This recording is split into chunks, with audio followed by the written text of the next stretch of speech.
یہ دو سوال عراق کے متعلق ہیں۔ پہلا سوال یہ ہے کہ عراق مسلسل کہہ رہا ہے کہ میرے پاس میس ڈسٹرکشن کے ہتھیار نہیں ہیں۔ کیا ہے کیا نہیں ہے؟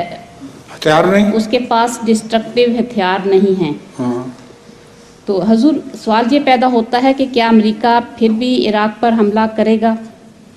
امریکہ جی امریکہ تو اسرائیل کا غلام ہے، اسرائیل جو چاہے گا وہ کرے گا۔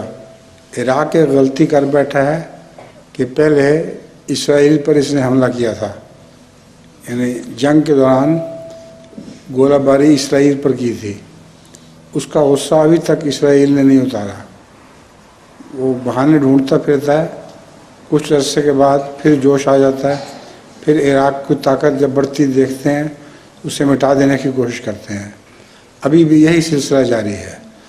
امریکہ کوئی چیز نہیں، یہ یہودی ہیں جو پیچھے سے دماغ ہیں اور وہی فیصلہ کرتے ہیں۔ جزاک